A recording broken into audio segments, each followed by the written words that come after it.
2022년 11월 20일 전안광성교회 주일예배 시작하겠습니다. 사랑과 은혜가 풍성하신 아버지 하나님, 교회력의 마지막 주일인 추수감사주일을 은혜로 맞이하게 하시니 감사합니다. 지난 세월 돌아보니 모든 것이 주님의 인도하심과 은혜였음을 고백합니다. 지금까지 살게 하신 것도 은혜이며 앞으로 살아갈 힘도 은혜임을 고백하오니 이 고백으로 드리는 우리의 예배를 기뻐 받아 주옵소서. 이 모든 말씀 에베네세리오 임마누엘이신 예수 그리스도의 이름으로 기원하옵나이다. 아멘. 사도신경으로 우리의 신앙을 고백하겠습니다. 나는 전능하신 아버지 하나님 천지의 창조주를 믿습니다. 나는 그의 유일하신 아들 우리 주 예수 그리스도를 믿습니다. 그는 성령으로 잉태되어 동정녀 마리아에게서 나시고 본디오 빌라도에게 고난을 받아 십자가에 못 박혀 죽으시고 장사된 지 사흘 만에 죽은 자 가운데서 다시 살아나셨으며 하늘에 오르시어 전능하신 아버지 하나님 우편에 앉아 계시다가 거기로부터 살아있는 자와 죽은 자를 심판하러 오십니다. 나는 성령을 믿으며 거룩한 공교회와 성도의 교제와 죄를 용서받는 것과 몸의 부활과 영생을 믿습니다. 아멘. 찬송가 27장 찬양하겠습니다.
한 주간 동안 하나님과 나만 아는 죄를 고백하며 침묵으로 참회의 기도를 드리겠습니다.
다 함께 공동기도를 드리겠습니다. 사랑과 은혜가 풍성하신 아버지 하나님, 지난 한 주간 우리를 지켜주시고 오늘 거룩한 예배에 신령과 진정으로 예배를 드리게 하시니 감사합니다. 보혜사 성령님, 이 예배 가운데 임하사 우리들의 마음이 죄로 인하여 병들지 않도록 도와주시고 욕심으로 인해 돌밭같이 굳어진 마음을 성령의 은혜로 옥토로 변화시켜 주옵소서. 그리고 정결한 마음과 정직한 영으로 새로워지게 하옵소서. 주님, 우리는 참으로 연약하여 말씀대로 살기보다 내 생각대로 살면서 죄와 허물을 묻히고 말았습니다. 우리를 불쌍히 여기시고 죄를 용서하여 주옵소서. 수고하고 무거운 짐진 자들아 다 내게로 오라 하신 예수님을 만나길 소망합니다. 병마와 싸우며 고통 중에 있는 자들을 도와주시고 세상의 유혹으로 넘어진 자에게 새 힘과 용기를 주옵소서. 가정과 일터, 자녀를 위하여 간구하는 모든 기도를 응답해 주시길 원합니다. 나라와 민족을 위하여 기도합니다. 온 백성이 하나님을 경외하는 은혜가 임하게 하옵소서. 우리의 다음 세대를 세상의 악한 것들로부터 지켜주시고 그들이 하나님을 더욱 경외하는 믿음의 세대가 되게 하옵소서. 차별금지법과 교과서 개정 작업 등 믿음을 무너뜨리려고 하는 악한 이들의 괴계를 무너뜨려 주시고 자녀들의 믿음을 지켜 주옵소서. 이 시간 우리에게 생명의 말씀이 증거될 때 온 마음으로 받게 하시고 가슴이 뜨거워지는 역사를 허락하여 주옵소서.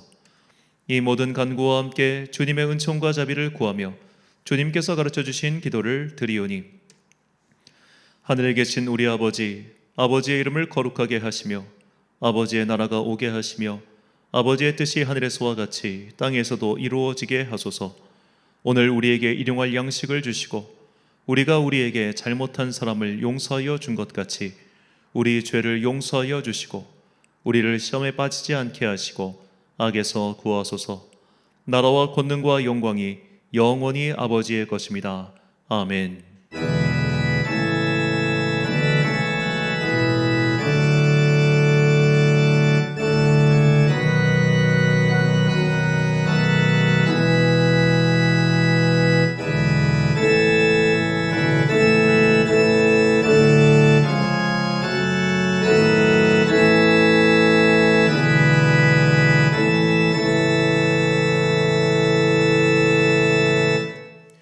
사제의 말씀 선포하겠습니다. 하늘에 계시는 주여, 내가 눈을 들어 주께 향하나이다. 상전의 손을 바라보는 종들의 눈같이 여주인의 손을 바라보는 여종의 눈같이 우리의 눈이 여호와 우리 하나님을 바라보며 우리에게 은혜 베풀어 주시기를 기다리나이다. 아멘. 믿음의 한 해를 결산하는 추수감사주일입니다. 한 해 동안 각자의 삶에서 일어난 하나님의 역사를 주목하시기 바랍니다. 자꾸만 우리의 믿음을 좌절하게 하는 일들에서 눈을 돌리고 믿음의 눈을 크게 떠서 하나님의 일하심을 바라보며 임마누엘의 주님을 만나는 믿음의 새해를 맞이하시길 주님의 이름으로 축원합니다. 교독문 106번을 함께 교독하시겠습니다. 할렐루야, 우리 하나님을 찬양하는 일이 선하며 찬송하는 일이 아름답고 마땅하도다. 여호와께서 예루살렘을 세우시며 이스라엘의 흩어진 자들을 모으시며 상심한 자들을 고치시며 그들의 상처를 싸매시는도다. 그가 별들의 수요를 세시고 그것들을 다 이름대로 부르시는도다. 우리 주는 위대하시며 능력이 많으시며 그의 지혜가 무궁하시도다. 여호와께서 겸손한 자들은 붙드시고 악인들은 땅에 엎드려 뜨리시는도다. 감사함으로 여호와께 노래하며 수금으로 하나님께 찬양할지어다. 그가 구름으로 하늘을 덮으시며 땅을 위하여 비를 준비하시며 산에 풀이 자라게 하시며 들짐승과 우는 까마귀 새끼에게 먹을 것을 주시는도다. 여호와는 말의 힘이 세다 하여 기뻐하지 아니하시며 사람의 다리가 억세다 하여 기뻐하지 아니하시고 함께 읽습니다. 여호와는 자기를 경외하는 자들과 그의 인자하심을 바라는 자들을 기뻐하시는도다. 아멘. 찬송가 593장 찬양하겠습니다.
지난주 봉헌하신 분들입니다. 김정학 집사님 가정에서 주저헌금 드리셨습니다. 11조 헌금 드리셨고요. 또 성교헌금 드리셨습니다. 추수감사절 헌금 이렇게 드리셨고요. 또 이번에도 그 무명의 성도님께서 또 헌금해 주셨습니다. 이분이 이렇게 종종 때마다 헌금하시는데 도무지 누구인지를 알지 못해서 항상 감사한 마음 갖고 있습니다. 감사헌금, 생일감사헌금 또 수능 잘 봤다고 또 감사헌금을 드렸습니다. 특별헌금 드렸고요. 자, 2022년 다니엘 기도회가 오늘 저녁 8시까지 이제 본당에서 드립니다. 원래 다니엘 기도회 일정이 내일 월요일 저녁까지 있는데 내일 저녁에는 이 간증자의 밤이라고 해서 각자의 그 간증의 체험을 나누는 시간입니다. 그래서 이거는 따로 이제 교회에서 하지 않고 각자 시간이 가능하신 분들은 각자의 장소에서 참여하시길 부탁드리겠습니다. 오늘이 교회력으로 한 해의 마지막인 추수감사주일입니다. 그리고 이제 다음 주부터는 4주간의 대림절기가 시작합니다. 이제 믿음의 새해를 맞이하는 마음으로 또 예수 그리스도의 오심을 기다리는 마음으로 이 대림절기를 잘 준비하는 여러분과 제가 되기를 간절히 소망합니다. 드린 예물 위하여 봉헌기도 드리겠습니다. 사랑과 은혜가 풍성하신 아버지 하나님, 오늘도 각자의 믿음의 결산을 가지고 주님 앞에 나온 귀한 자녀들에게 복과 은혜를 내려 주옵소서. 특별히 수능 시험을 잘 마치고 주님께 감사의 예물을 드리는 청년에게 믿음의 선물과 은혜를 더하여 주옵소서. 이 경험을 가지고 앞으로 인생을 살아가는 데 있어서 항상 내가 어려울 때마다 주님께서 나의 등 뒤에서 나의 좌우에서 함께 걷고 계심을 체험하는 믿음의 자녀 되게 하여 주옵소서. 우리 성도들에게 복과 은혜를 내려 주옵소서. 한 해 동안 여러 가지 힘든 일들이 있음에도 불구하고 믿음을 끝까지 지킨 당신의 자녀들에게 면류관과 같은 상급을 내려주시고 이 믿음 잘 간직하고 더욱더 잘 키워내서 다가오는 믿음의 새해 또한 믿음의 능력으로 이겨내는 자녀들 되게 하여 주옵소서. 이제 한 해를 마무리하고 다가오는 믿음의 새해를 준비합니다. 대림절기와 성탄절 그리고 연말에 이어진 특별 새벽기도의 여러 가지 일정을 통하여 우리의 믿음이 아름답게 자라게 하시고 주님께서 성령의 은혜로 우리의 이 영혼을 옥토로 변화시켜 주사 말씀의 씨앗이 심겨지는 것마다 50배, 100배의 결실을 거두게 하옵소서. 이제 주님의 말씀을 듣습니다. 이 말씀이 우리의 삶을 인도하는 진리의 빛이 되기를 소망하오며 예수 그리스도의 이름으로 기도드립니다. 아멘.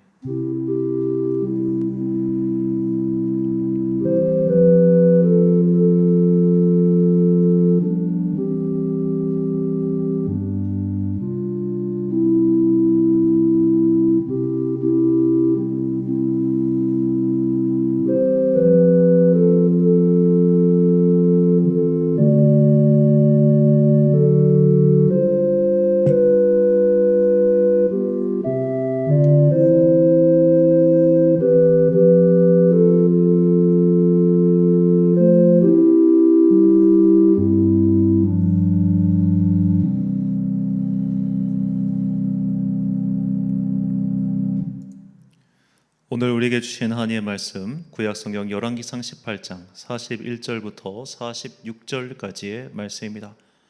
열왕기상 18장 41절부터 46절까지의 말씀 이제 봉독하겠습니다. 하나님의 말씀 경청하십시오. 엘리야가 아합에게 이르되 올라가서 먹고 마시소서. 큰 비 소리가 있나이다. 아합이 먹고 마시러 올라가니라. 엘리야가 갈멜산 꼭대기로 올라가서 땅에 꿇어 엎드려 그의 얼굴을 무릎 사이에 넣고 그의 사환에게 이르되 올라가 바다 쪽을 바라보라. 그가 올라가 바라보고 말하되 아무것도 없나이다. 이르되 7번까지 다시 가라. 7번째 이르러서는 그가 말하되 바다에서 사람의 손만한 작은 구름이 일어나나이다. 이르되 올라가 아합에게 말하기를 비에 막히지 아니하도록 마차를 갖추고 내려가소서 하라 하니라. 조금 후에 구름과 바람이 일어나서 하늘이 캄캄해지며 큰 비가 내리는지라. 아합이 마차를 타고 이스라엘로 가니 여호와의 능력이 엘리야에게 임하매 그가 허리를 동이고 이스라엘로 돌아가는 곳까지 아합 앞에서 달려갔더라. 아멘. 눈을 들어 보라라는 제목으로 하나님의 말씀 선포하겠습니다. 몇 해 전부터 뉴스에서 이 팩트 체크라는 용어가 널리 사용되기 시작했습니다. 사실관계를 정확히 하자는 그런 시대적 요구 때문에 이런 용어가 사용된 것이 아닐까 그런 생각을 해봅니다. 왜냐하면 이 소위 가짜 뉴스가 몇 년 전부터 마구 퍼지기 시작했기 때문이죠. 이것은 제 생각에 아마도 과학기술의 발전과 맥을 같이 한다고 그렇게 보고 있습니다. 우리가 사용하는 인터넷 등은 요즘 다 인공지능이 발달해서 내가 검색한 내용을 확인한 후 비슷한 내용을 계속 보여주지요. 예를 들어 화장품을 한번 검색하고 나면 그 다음부터 비슷한 종류의 화장품 광고가 자동으로 뜨는 것입니다. 그래서 한번 이렇게 가짜 뉴스에 빠지면 그 다음부터 계속 비슷한 종류의 정보만 검색이 되고, 그러면서 자신이 갖고 있던 생각이 고착화되는 것이죠. 그렇게 한쪽으로 확증 편향이 생기면 그 다음부터는 웬만해서는 그 생각을 고치기가 쉽지 않게 됩니다. 계속 같은 정보만 눈에 들어오기 때문이죠. 이제는 작고하신 이 스웨덴 출신의 의사이며 통계학자인 한스 로슬링은 이 팩트 플리스라는 책에서 이 점을 지적합니다. 그는 우리가 팩트만 제대로 체크해도 이런 확증 편향에서 벗어날 수 있다고 지적하죠. 그가 말하는 확증 편향의 대표적인 예가 바로 비행기입니다. 비행기를 탈 때 불안감을 느끼는 사람이 굉장히 많습니다. 비행기가 추락하면 우리는 다 죽는다라는 그런 생각 때문이지요. 하지만 통계 자료에 따르면 비행기가 추락해서 사망할 확률보다 자동차를 타다가 교통사고로 사망할 확률이 100배는 더 높습니다. 그런데 자동차를 운전하면서 불안을 느끼는 사람은 적고 비행기를 타다가 사망할지도 모른다는 불안감을 느끼는 사람은 더 많습니다. 한스 로슬링은 이것이 언론의 특징이라고 또 지적하죠. 언론은 일부러 사람들이 불안감을 느낄 만한 정보를 계속해서 제공합니다. 왜냐하면 그런 기사를 써야 사람들의 눈에 들어오고, 그렇게 눈에 들어오는 정보를 제공해야 사람들이 기사를 조회하기 때문이죠. 그래서 어느 목사님께서 지적하신 것처럼 이 본인이 40년 넘게 한 신문을 구독하고 있는데 40년 동안 우리나라가 위기다라는 기사는 계속 봤으나 우리나라가 평화다라는 식의 기사는 기억조차 나지 않는다고 그런 말씀하신 적이 있습니다. 자, 예를 들어 우리나라가 한 해에 살인 사건이 몇 건이나 일어날까요?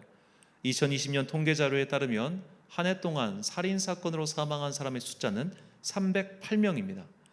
이 숫자는 같은 해 동안 멕시코 36,579명, 미국 21,570건에 비하면 100분의 1 수준이죠.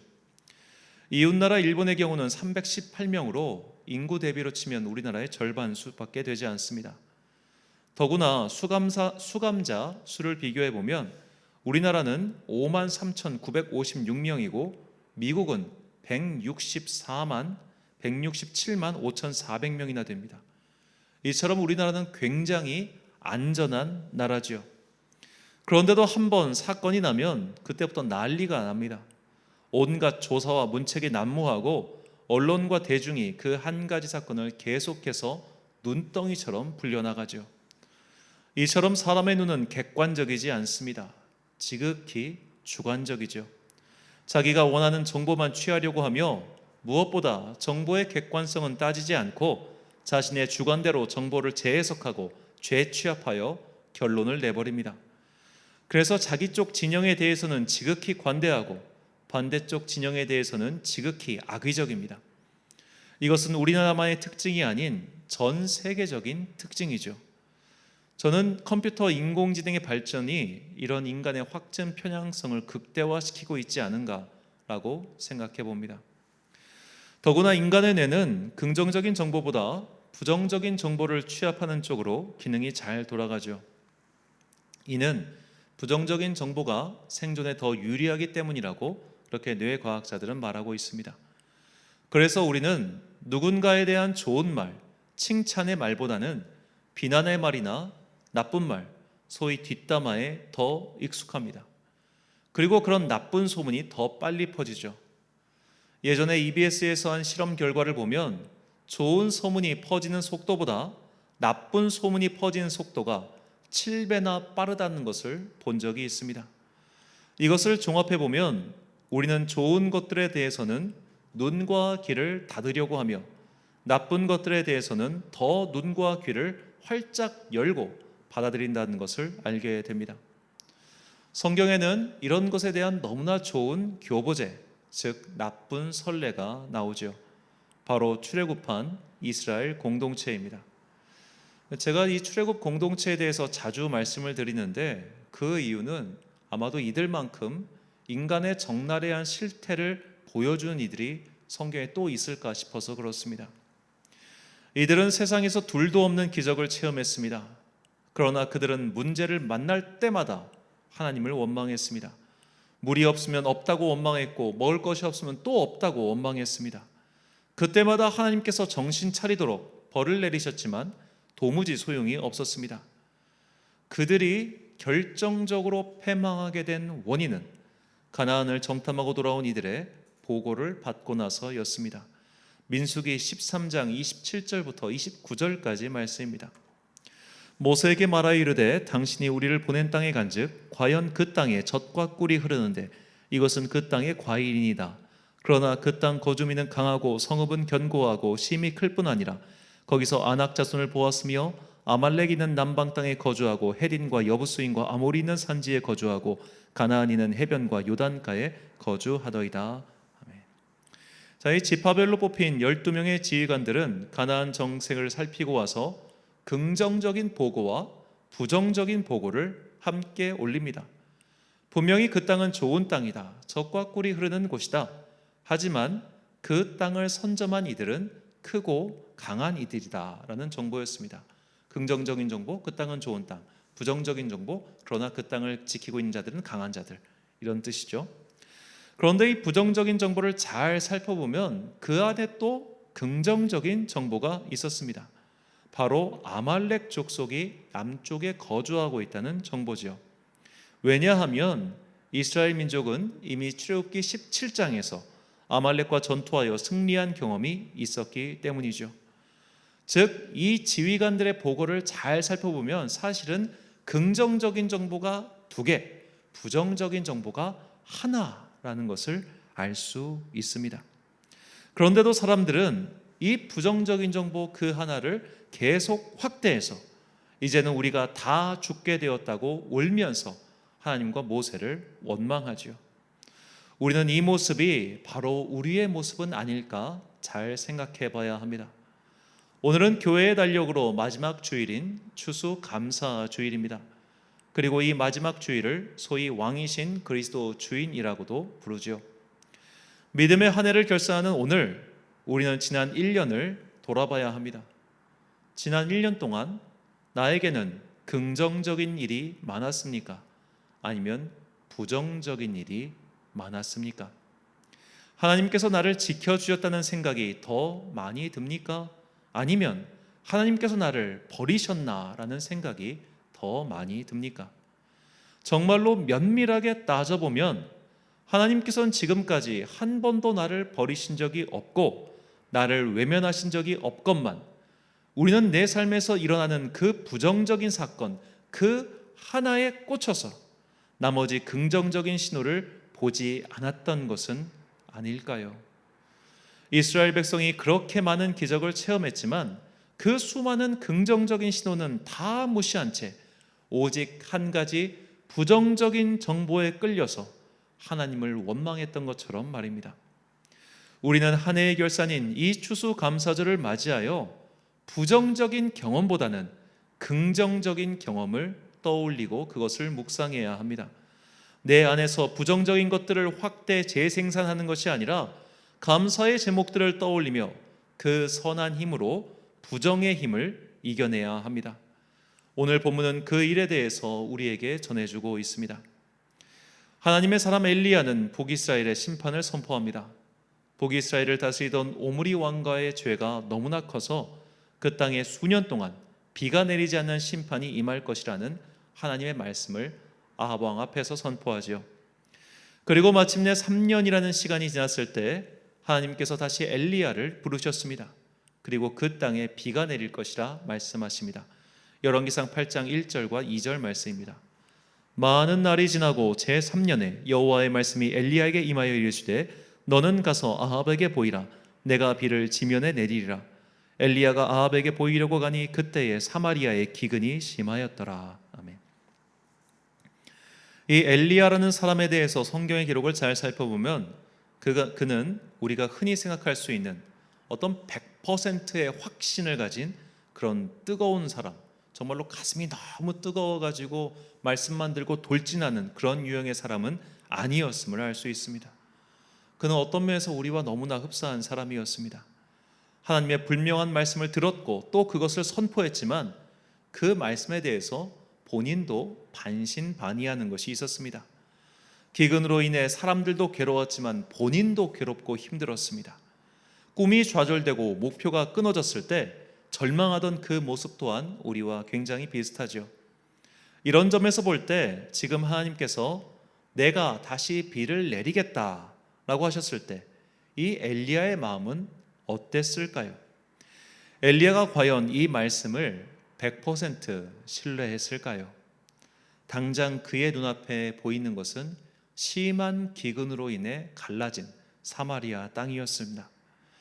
분명한 하나님의 약속, 하나님의 말씀이 있었음에도 우리의 눈앞에 보이는 것이 쩍쩍 갈라진 땅, 기근이 심한 땅일 때가 얼마나 많습니까?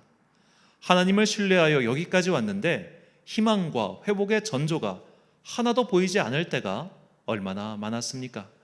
엘리야도 그랬을 겁니다. 그래서 비가 내릴 것이라는 확실한 말씀을 들었음에도 사환에게 몇 번이나 그것을 확인시키죠. 본문 43절 말씀입니다.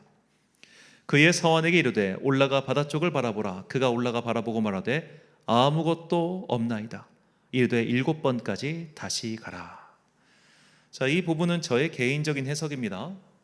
만약 엘리야가 분명한 확신을 갖고 있었다면, 믿음에 조금의 의심도 없었다면, 불안도 없었다면 굳이 7번씩이나 사환을 보내서 확인시켰을까요? 아예 사환을 시켜서 지금 뭔가 조짐이 보이지 않는지 그런 확인 절차도 안 하지 않았을까요? 분명한 확신이 있는데 굳이 뭐하러 그의 사환을 고생시키겠습니까? 확신이라는 게 그렇죠. 굳이 생각할 여지를 남겨두지 않는 겁니다. 그러나 엘리야는 사환을 자꾸만 시켜서 올라가 보라 말합니다. 그리고 그 사이에 엘리야는 꿇어 엎드려 간절히 기도하고 있습니다. 이때 엘리야는 과연 무엇을 기도했을까요? 분명히 약속의 말씀을 주셨지만 지금 눈앞에 보이는 것은 기근으로 인해 갈라진 땅입니다. 그리고 아직 어떤 약속의 징조도 보이지 않습니다. 지금 아합 왕은 자신을 기다리고 있고 엘리야는 보무도 당당하게 그를 불러서 기다리게 시켰습니다. 약속은 받았지만 변화의 조짐이 보이지 않는 이때 그가 얼마나 속이 타들어가는 심정으로 사환을 시켜 올라가 보라 했을까요? 그리고 그 시간이 지난 후 마침내 징조가 보였습니다. 본문 44절 말씀입니다.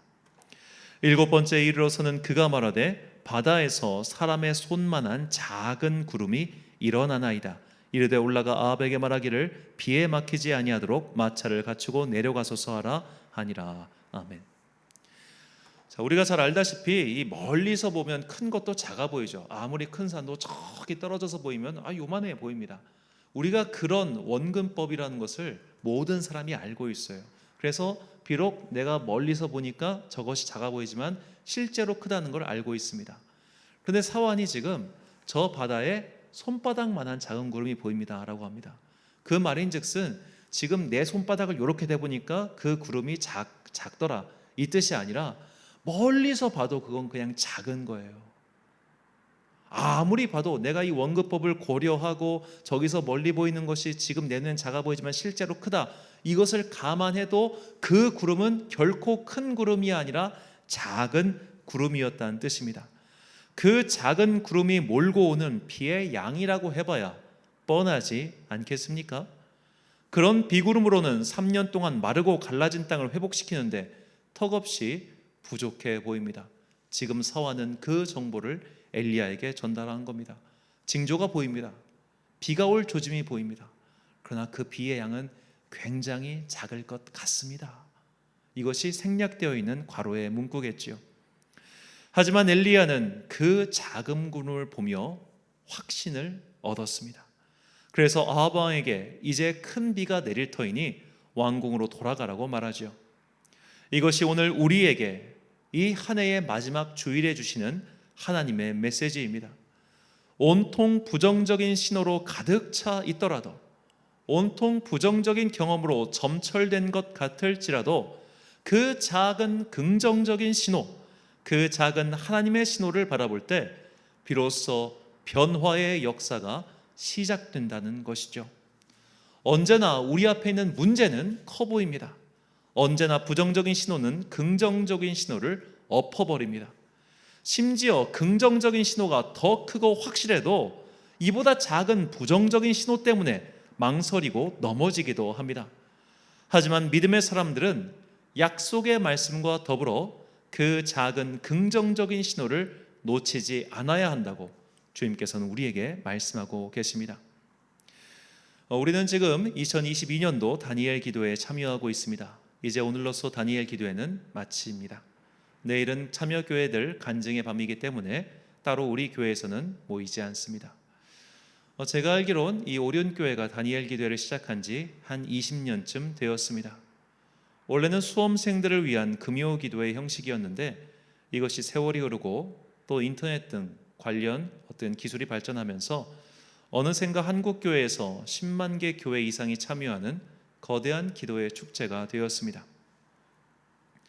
유튜브가 없던 시대에는 이 기도회에 참여하고 싶어도 그것이 용이치 않았죠. 실시간으로 방송을 해도 그것을 수신할 방도가 없었기 때문입니다. 하지만 유튜브 이 시장이 활성화되면서 수년 전부터 이 기도회에 참여하는 교회가 급속도로 늘어나기 시작했고 마침내 코로나 시대를 맞아 그야말로 코로나 특수를 얻게 되었습니다.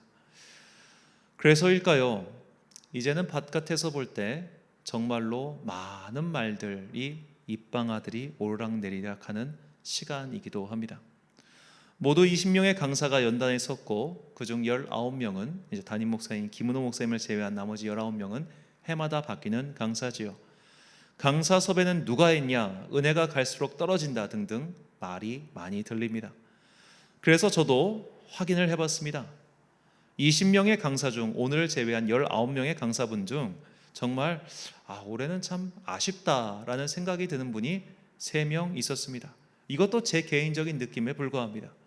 하지만 이에 반해 너무나 큰 은혜를 끼친 그런 강사를 세어보니 모두 저에게는 5명이었습니다. 부정적인 느낌보다 긍정적인 느낌이 더 많았지요. 그런데도 사람은 이상하게 긍정적인 5명의 경험이 아니라 부정적인 3명의 경험에 더 주목하죠. 그러면서 온갖 말들을 쏟아냅니다. 매번 나오는 사랑의 헌금은 누가 쓰느냐, 얼마가 지급되었냐, 저거 담임 목사가 착복하고 있는 거 아니냐, 온갖 말들을 뱉어냅니다. 분명히 행사가 다 끝나고 나면 홈페이지를 통해 얼마의 수입이 있었고 또 어디로 얼마를 지출했습니다 라고 보고를 하는데도 사람들은 자기 마음대로 추측하고 또 부정적인 정보를 만들어내서 그것을 확대 재생산하죠. 이 오륜교회 담임 목사님이 이단이 아니냐고 시비를 거는 사람이 어디 한둘인 줄 아십니까? 20년 전부터 그런 말들이 있었습니다. 인간은 기본적으로 남 잘되는 꼴은 못 보며 또 자기 생각대로 가짜 정보를 취합해서 진짜인 양 둔갑시킵니다. 소위 증권과 찌라시 때문에 고생하는 연예인들을 보십시오.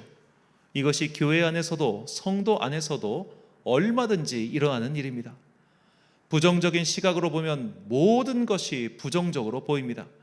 심지어 그것을 왜곡하고 또 내 안에서 확대 재생산하여 없는 일도 있는 일처럼 만들어내지요. 그렇게 되면 더 이상 어떤 말도 들어오지 않습니다. 제가 이전에 사역했던 교회에서 있었던 일입니다. 성도들이 담임 목사님을 신뢰하지 않자 그 담임 목사의 온갖 것들을 다 부정적으로 보기 시작했습니다. 심지어 담임 목사가 교회 건물을 팔아서 다른 곳으로 이전한다는 소문까지 돌기 시작합니다. 교회 직인을 갖고 계약을 하려고 했다 이겁니다.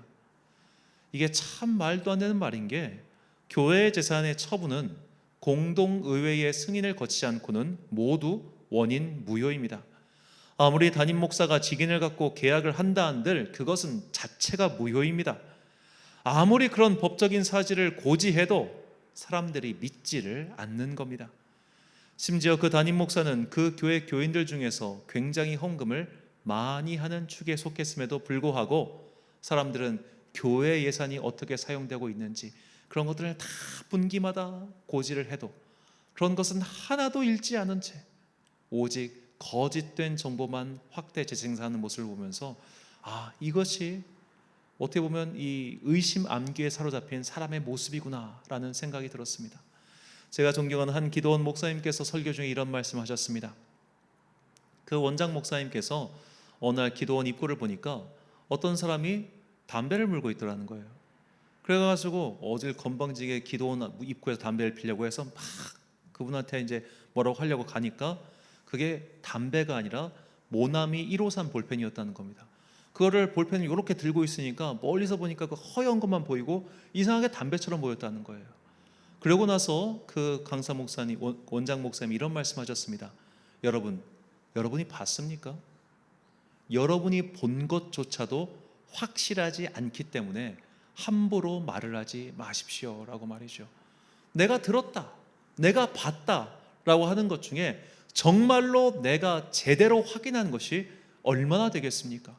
그렇지도 않은 채 우리는 온갖 부정적인 것들을 내 안에서 재취합하고 없는 것조차 만들어낸 채 그것에 빠져서 사는 이들이 한둘이 아니지요. 의심 암기에 사로잡히면 어떤 말도 들어오지 않습니다. 부정적인 것에 주목하기 시작하면 어떤 긍정적인 신호도 잡히지 않습니다. 한 해 동안 일어났던 나쁜 일들에만 마음을 쓰면 좋았던 기억은 하나도 떠오르지 않습니다. 이것이 사람의 실제이죠. 그래서 우리는 마음의 힘을 모아 그 작은 희망의 구름을 바라봐야 합니다. 그 작은 구름처럼 보이는 긍정적인 신호를 따라갈 때 우리는 비로소 어리석음의 안개를 헤쳐나갈 수 있습니다. 그래서 사도 바울은 우리에게 다음과 같이 권면합니다. 로마서 12장 21절 말씀입니다. 악에게 지지 말고 선으로 악을 이기라. 아멘. 악에게 지지 않는 방법은 선한 것을 주목하는 것입니다. 나쁜 것을 보기보다 좋은 것을 주목하는 겁니다. 모든 사람은 다른 사람의 단점을 파악하는 데는 무척이나 빠릅니다. 그러면서 마치 자기가 특별히 똑똑한 양 자랑을 하지요. 그러나 다른 사람의 장점을 먼저 발견하고 그것을 키우는 것이야말로 진짜 훌륭하고 똑똑한 사람입니다. 중국 전국시대에 맹상군이라는 사람이 있었습니다. 당시 전국시대에는 유력한 사람들 밑에서 활동하는 식객이라는 자들이 있었습니다. 그들은 저마다 재주를 자랑하며 유력한 사람들 밑에서 성공의 기회를 노리는 자들이었죠. 그런데 맹상군의 식객 중 도둑질을 잘하는 사람과 짐승 소리를 잘 흉내내는 사람이 있었습니다. 다른 식객들은 저런 천박한 재주를 가지고 식객 노릇을 하다니 그러면서 밥만 축내는 인간들이라 비하했습니다. 하지만 맹상군이 위기에 처했을 때 도둑질을 잘하는 식객 때문에 위기를 벗어났고 또 맹상군이 적의 성에 갇혔을 때 짐승 소리를 잘 내는 식객이 닭 울음소리를 내어 마치 아침에 온 것 양 착각을 일으켜 성문을 열고 무사히 나갔습니다. 이 일화를 사자성어로 계명구도라고 합니다. 이 사자성어는 잔재주를 자랑하다라는 부정적인 의미로도 쓰이지만 비천한 재능을 가진 사람도 쓸모가 있다라는 의미이기도 합니다. 부정적인 것들만 계속 봐서는 안 됩니다. 좋은 점을 더 크게 봐야 합니다. 긍정적인 신호를 더 크게 받아들여야 합니다. 우리는 마치 기드온과 같습니다. 몇 번이나 묻고 또 물어서 자신의 마음의 확신을 얻으려고 하지요. 기드온은 하나님의 사자를 직접 만났고 양털의 기도를 통해 확신을 얻었고 그도 모자라서 부하인 부라와 함께 적진영까지 잠입해서 확신을 얻었습니다. 하지만 부정적인 신호에 사로잡힌 사람이라면 아무리 기적이 임하고 하나님께서 신호를 보내주셔도 그것에 주목하지 않고 자신의 부정적인 느낌만을 더욱 확대해서 하나님의 신호조차도 막아버리죠. 그래서 우리가 선으로 악을 이기기 위해서는 이 부정적인 신호로만 가득 찬 세상이라 할지라도 그 안에서 하나님의 선한 뜻을 발견하고 하나님의 일하심을 주목해야 합니다. 이런 메시지를 담은 복음 성가가 있습니다. 괴로울 때 주님의 얼굴 보라라는 찬양입니다. 이 찬양의 원래 제목, 즉 영어 제목은 In these dark days, lift up your eyes to Jesus입니다. 여기서 다크라는 표현에 주목해 봅시다. 우리가 과학 시간에 배운 바이지만 완전한 어둠, 완전한 다크는 어떤 빛도 없는 상태입니다. 궁극의 암흑, 최고로 어두운 현상인 블랙홀의 경우 그 블랙홀은 빛조차도 빨아버리죠. 그러니 우리가 정말로 암흑 속에 있다면 우리는 사실 아무것도 볼 수 없습니다.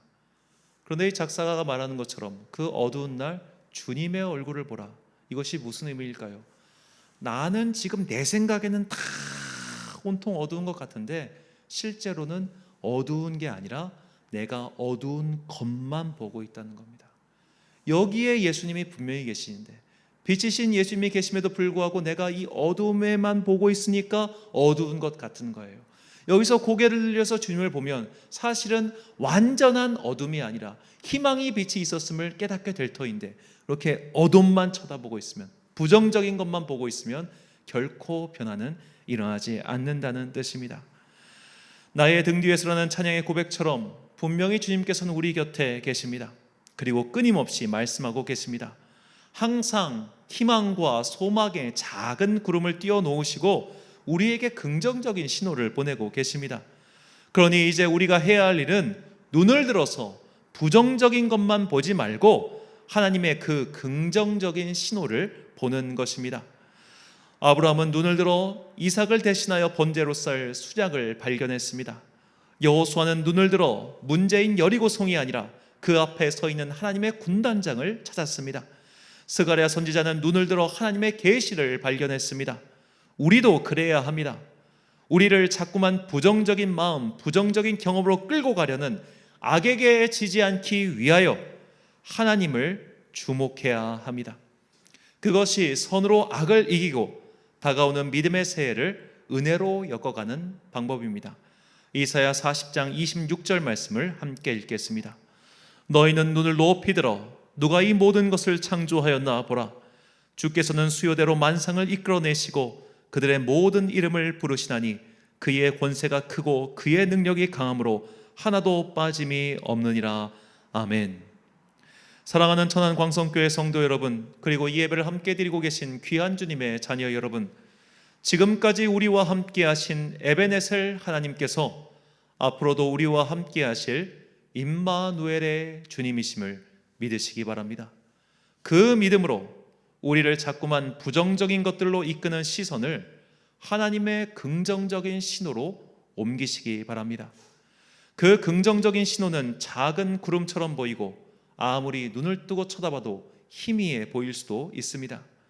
그러나 우리가 믿음의 알력을 키워서 그것을 주목하면 마침내 그 손바닥만한 작은 구름이 온 나라를 덮는 비구름이 되는 것을 보게 될 것입니다.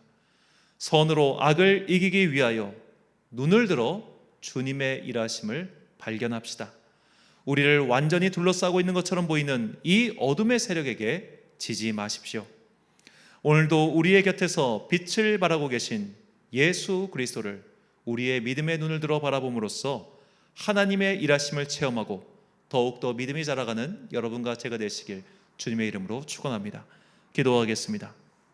사랑과 은혜가 풍성하신 아버지 하나님, 우리는 참으로 연약한 존재들이라 분명히 하나님께서 소망의 작은 구름을 띄워 놓으셨음에도 불구하고 이 땅에서 내 발목을 붙잡고 있는 부정적인 것들로만 눈을 돌리고 있습니다.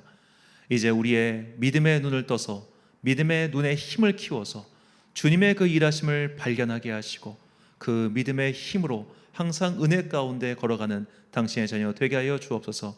지금까지 함께 하신 주님께서 앞으로도 함께 하실 것을 굳게 믿으며 이 모든 말씀 우리를 사랑하시는 예수 그리스도의 이름으로 기도드립니다. 아멘. 우리 찬양 괴로울 때 주님의 얼굴 보라 함께 찬양하겠습니다.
주님 바라보아라.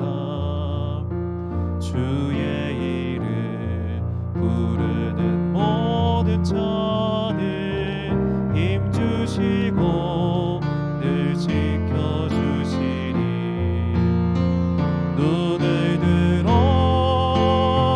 주를 보라. 내 모든 염려 주께 맡겨라. 슬플 때에 주님의 얼굴 보라. 사랑의 주님 안식 주리. 1절 다시 찬양합니다. 괴로울 때 주님의 얼굴 보라. 평화의 주님 바라보아라. 세상에서 시달린 친구들아 위로의 주님 바라보아라. 눈을 들어 주를 보라. 내 모든 염려 주께 맡겨라. 슬플 때에 주님의 얼굴 보라. 사랑의 주님 안식 주리라. 눈을 들어 주를 보라. 내 모든 염려 주께 맡겨라. 슬플 때에 주님의 얼굴 보라. 사랑의 주님 안식 주리라.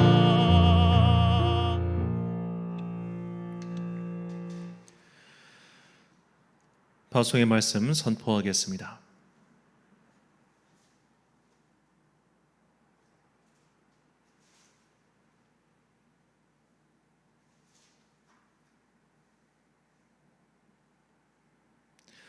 부정적인 것은 긍정적인 것보다 7배의 힘이 있습니다. 그래서 우리는 자꾸 부정적인 경험을 주목하려는 경향이 있습니다. 그러니 이제 믿음의 힘으로 주님을 바라봅시다. 주님께서는 지금까지 함께하신 에베네셀의 하나님이시며 앞으로도 함께하실 임마누엘의 주님이십니다. 한 해 동안 베풀어 주신 은혜를 바라보며 믿음의 새해를 맞이하는 성도들이 되시길 예수님의 이름으로 축원합니다. 축도로 예배를 마치겠습니다. 지금은 우리 주 예수 그리스도의 은혜와 하나님 아버지의 놀라우신 사랑과 성령님의 교통하심이 이제 내 삶에서 일어나는 모든 것들 가운데 부정적인 것들에 대해서는 눈을 돌리고 오직 하나님의 그 작은 구름과 같은 긍정적인 신호를 바라보며 믿음의 새해를 맞이하리라 다짐하는 귀한 주님의 자녀들 머리 위에 지금부터 영원까지 함께 하시기를 간절히 축원하옵나이다. 아멘.